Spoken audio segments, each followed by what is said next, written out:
देखो अब प्रश्नावली नंबर 2, उसका नाम है बहुपद। बहुपद, प्रश्नावली नंबर 2 बहुपद। देखो द्विघात बहुपदों का शून्य ज्ञात करना और उनके गुणांकों और शून्यकों के बीच संबंध की जांच करना, इससे संबंधित सवाल हम पढ़ेंगे। देखो सबसे पहले तो हमको शून्य ज्ञात करना आना चाहिए। शून्य ज्ञात होंगे तब जाके हम उनके शून्यकों और गुणांकों के बीच संबंध की सत्यता की जांच कर सकते हैं। तो पहला समीकरण है हमारे पास x² - 2x - 8 = 0। इसका हमको पहले शून्य ज्ञात करना है, गुणनखंड रखना है। यानी यहाँ पर 8 है और इसके आगे कुछ भी 1, 8 को और 1 को गुणा करेंगे तो कितना आएगा 8। कितना आएगा 8। अब हमको तो दो संख्या ऐसी देखनी है, दो संख्या ऐसी करनी है, गुणा करने पर तो कितना आना चाहिए 8 और या घटाने या जोड़ने पर कितना बचना चाहिए 2। गुणा करने पर 8 आए, घटाने पे या जोड़ने पर कितना आना चाहिए 2। तो देखो इसके दो गुणनखंड हो जाएंगे 4 × 2। 4 × 2 करेंगे तो कितना आएगा 8। कितना आएगा 8 और हमको भी क्या लाना था 8। घटाने पर कितना बचना चाहिए 2, -4 और प्लस का 2 कितने बचेंगे -2। तो मिल गए हमको दो गुणनखंड 4 और 2। सबसे पहले यानी को x² - का 4x प्लस में या 2x - का 8 = 0। हमको केवल बीच वाले भाग के दो टुकड़े करने हैं। गुणा करने पर ये संख्या आ जानी चाहिए और घटाने पर ये बचना चाहिए। तो हमने पता लगा दिया कौन कौन सी संख्या है 4 और 2। 4 को हम 2 से गुणा करते हैं 8 आता है, 4 में से 2 घटाते हैं तो 2 बचेगा। अब देखो इस दोनों में से कॉमन अलग लेना है, इन दोनों में से कॉमन लेना है। इसमें और इसमें से कॉमन क्या आ रहा है x। क्या कॉमन आ गया x। ये x की घात 2, इसका मतलब 2x है, तो एक x हमने कॉमन ले लिया तो यहाँ पर क्या बचेगा x। चिन्ह माइनस का है तो -4 और x में से x हमने कॉमन ले लिया, क्या बचेगा यहाँ पर 4। x कॉमन आ गया, क्या बचेगा 4। यहाँ पर कोष्टक बंद। फिर यहाँ प्लस का चिन्ह है तो प्लस और पहली संख्या 2 है तो 2 कॉमन ले लिया, 2 कॉमन आ गए, यहाँ पर क्या बचेगा x बचा केवल। ये प्लस का और माइनस का चिन्ह है तो यहाँ पर क्या आएगा माइनस का 2 का भाग दिया हमने 8 में कितनी बार गया 4 बार = 0। देखो आप ये गुणनखंड करते हो जब ये चीज ध्यान रखनी है, जो कोष्टक के अंदर आपकी संख्या आ रही है वो दोनों समान आनी चाहिए, चिन्ह भी समान होना चाहिए, संख्या भी समान होनी चाहिए। अगर इन दोनों में डिफरेंस है तो आपका गुणनखंड गलत है। ये दोनों समान है, इसको एक बार लिख दिया मैंने x - 4 और दूसरा x + 2, तो दूसरा लिख दिया x + 2 = 0। तो पहला हो गया x - 4 = 0 और दूसरा हो गया x + 2 = 0। 4 का इधर पक्षांतरण करेंगे तो x बराबर कितना आ गया 2 और 2 का इधर पक्षांतरण करेंगे जब आ गया x बराबर -2। यानी कि दो शून्य कौन कौन से आ गए हमारे शून्य का है हमारा, एक तो आया 4 है 4 और दूसरा आया -2। तो पहला काम तो हमको शून्य ज्ञात करना था, शून्य ज्ञात कर लिए। एक तो आया 4 और एक आया -2। अब देखो इसने कहा शून्यकों और गुणांकों के बीच की संबंध की सत्यता की जांच। तो सबसे पहले यहाँ लिखेंगे हम शून्यकों का योग। शून्यकों का योग, देखो शून्य के हमारे पास ये दोनों योग में क्या आ जाएगा ये 4 और ये यहाँ पर चिन्ह माइनस है तो माइनस और आगे -2, तो कितना आया 2। फिर यहाँ लिखना हमको शून्यकों का गुणनफल। गुणनफल तो ये हो जाएगा आपका 4 × -2 यानी कितना आया ये -8। शून्यकों का योग, शून्यकों का योग का सूत्र होता है, शून्यकों का योग बराबर होता है x का गुणांक माइनस x का गुणांक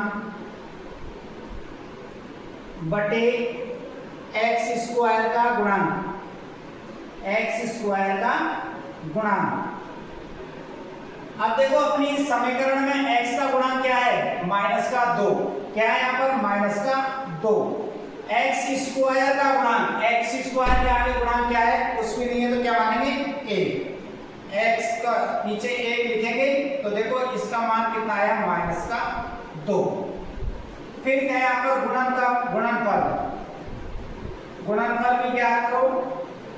गुणनफल में क्या होता है, ऊपर लिखते हैं हम अचर पद बटे एक्स स्क्वायर का गुणांक, एक्स स्क्वायर का गुणांक।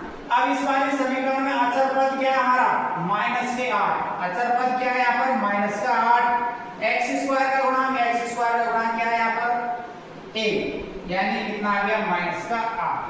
देखो शून्यकों का योग कितना आ रहा था हमारे पास में, या 2 शून्यकों का गुणनफल या कितना आ रहा था, माइनस के 8, माइनस के 8। तो ये शून्यकों का ये -2 है यहाँ पर, और ये भी माइनस है, तो माइनस और माइनस यहाँ पर क्या हो गया, ये प्लस हो गया। यहाँ पर शून्यकों का योग 2 आ रहा है, तो इस सूत्र में भी हमारा 2 आया। शून्यकों का गुणनफल या माइनस का 8 आ रहा, तो सूत्र के हिसाब से भी हमारा क्या आ रहा, माइनस का 8। इस प्रकार आपको शून्यकों का गुणन शून्य ज्ञात करने और उनमें संबंध की सत्यता की जांच भी करनी है। योग और गुणनफल, शून्यकों का योग का सूत्र है माइनस एक्स का गुणांक बटे एक्स स्क्वायर का गुणांक। माइनस का चिन्ह, एक्स का गुणांक या माइनस का 2 है तो यहाँ माइनस का 2 लिखेंगे। माइनस और माइनस प्लस हो गया, नीचे 1 है तो 1। गुणनफल में अचर पद यानी जिसके साथ में कोई भी अल्फाबेट नहीं हो वो अचर पद होता है, बटे एक्स स्क्वायर का गुणांक। तो यहाँ पर कितना आ गया, माइनस का 8। आगे आपके समझ में एक और उदाहरण देखो, एक और उदाहरण देखो। इस वाले सवाल में x के स्क्वायर के आगे कोई भी संख्या नहीं थी, इसमें x स्क्वायर के आगे संख्या है। अब देखो इसका गुणनफल कैसे, गुणनखंड कैसे ज्ञात करेंगे, शून्य कैसे ज्ञात करेंगे। सबसे पहले 6 को और 3 को गुणा करके देखो, 6 तिया 18, 6 तिया 18। अब देखो हमको इसके 2 ऐसे टुकड़े करने हैं, गुणा करने पर तो कितना आना चाहिए, 18, और घटाने पर कितने बचने चाहिए, 7। तो देखो 9 दूनी 18, 9 दूनी 18, 9 को 2 से गुणा करते हैं तो कितना आता है, 18। माइनस के 7 है तो इसलिए 9 तो रहेगा, माइनस का 2 रहेगा, प्लस का तब माइनस के 7। तो इसके हो गए 2 गुणनखंड। सबसे पहले लिखेंगे हम 6x स्क्वायर माइनस का 9x प्लस का 2x माइनस के 3 बराबर 0। हो गए इसके 2 गुणनखंड, माइनस का 9 और 2, x है तो x लिख दिया। अब इन दोनों में से कॉमन लेना और इन दोनों में से कॉमन लेना। देखो इसमें और इसमें 6 को हम क्या लिख सकते हैं, 2 गुणा 3, और 9 को क्या लिख सकते हैं हम, 3 गुणा 3। तो देखो x इसमें भी है, x इसमें, सबसे पहले तो x कॉमन आ गया, 3 इसमें भी आ रहा, 3 इसमें भी आ रहा, एक क्या कॉमन आ जाएगा यहाँ पर, 3। तो देखो x आ गया, ये 2 बच गया, एक तो यहाँ पर क्या बचेगा, 2x, चिन्ह माइनस का है तो माइनस x कॉमन ले लिया, एक 3 कॉमन आ गया, यहाँ पर क्या बचेगा, 3। आगे देखो इन दोनों में से कोई भी संख्या कॉमन नहीं है, इसमें से कोई संख्या कॉमन नहीं है तो क्या कॉमन होता है, 1 कॉमन होता है। तो प्लस का चिन्ह लगा के यहाँ पर क्या लिखेंगे हम, 1। तो ये 2x का, तो 2x माइनस 3 का, माइनस का 3 बराबर 0, माइनस 3 0। अब देखो ये दोनों कोष्टक समान है तो दोनों कोष्टकों को एक बार लिखना है, 2x माइनस का 3 बराबर 0, और दूसरा हो गया 3x प्लस में 1, 3x प्लस में 1 बराबर 0।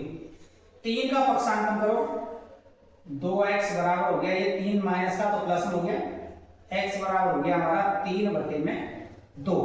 इसी प्रकार इसमें पक्षांतरण करो, 3x बराबर ये या प्लस का तो इधर आके माइनस में हो गया, x बराबर आ गया माइनस का 1 बटे में 3। तो 2 शून्य का आगे हमारे पास में एक तो आया 3 बटे 2 और एक आया हमारा 1 बटे माइनस 1 बटे में 3। आगे 2 शून्य का आए। अब हमको देखो संबंध की सत्यता की जांच करनी है, इसके संबंध की सत्यता की जांच। पहले सबसे पहले है शून्यकों का योग, शून्यकों का योग। शून्य आया हमारा 3 बटे 2 प्लस माइनस 1 बटे में 3। तो देखो ये यहाँ पर लघुत्तम कितना आया, 3 का 2 का 6, 2 का भाग 6 3 बार, 3 को 1 से गुणा करेंगे, 3 को 3 से गुणा करेंगे तो 9, प्लस और माइनस के हो जाएगा माइनस, 3 का भाग 6 में 2 बार, 2 को 1 से गुणा करेंगे तो 9 में से 2 घटाए तो कितने बचे 7/6। ये आ गया शून्यकों का योग। अब हम ज्ञात करेंगे गुणनफल, शून्यकों का गुणनफल।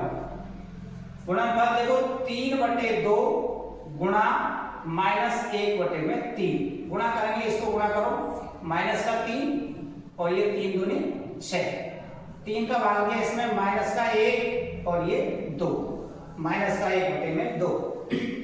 अब सूत्र लिखो, योग का सूत्र लिखो, योग का सूत्र है माइनस एक्स का गुणांक बटे में एक्स स्क्वायर का गुणांक, एक्स स्क्वायर का गुणांक। एक्स का गुणांक क्या है हमारे पास में, माइनस का 7, तो यहां लिखेंगे चिन्ह माइनस पहले से ये माइनस और ये माइनस का 7, एक्स स्क्वायर का गुणांक कितना है यहाँ पर 6, तो यहां लिखेंगे 6, माइनस और माइनस प्लस हो गया, कितना आ गया 7/6। यहाँ भी हमारा 7/6 आया था और यहाँ भी कितना आया 7/6। अब हमको ज्ञात पर करना है गुणनफल।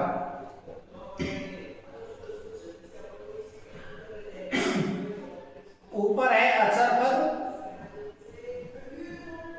बटे में एक्स स्क्वायर का गुणांक, एक्स स्क्वायर का गुणांक। अब देखो हमारे यह समीकरण में अचर पद क्या था, -3, क्या था यहाँ पर -3, एक्स स्क्वायर का गुणांक कितना था 6, तो बटे में क्या आएगा 6, 3 का भाग दिया 1, 3 दूनी 6, चिन्ह माइनस है तो -1/2, और यहाँ भी कितना आया था -1/2। इस प्रकार आपको सबसे पहले शून्य ज्ञात करने, फिर उनका योग और गुणनफल। सूत्र आपको ये याद रखना है, योग का सूत्र यह है और गुणनफल का सूत्र ये है।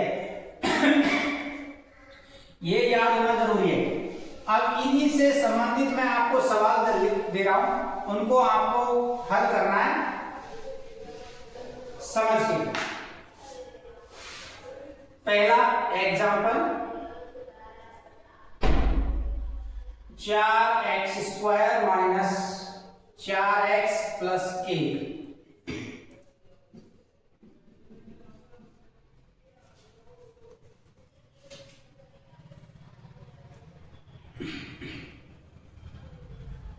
चार एक्स स्क्वायर 8x,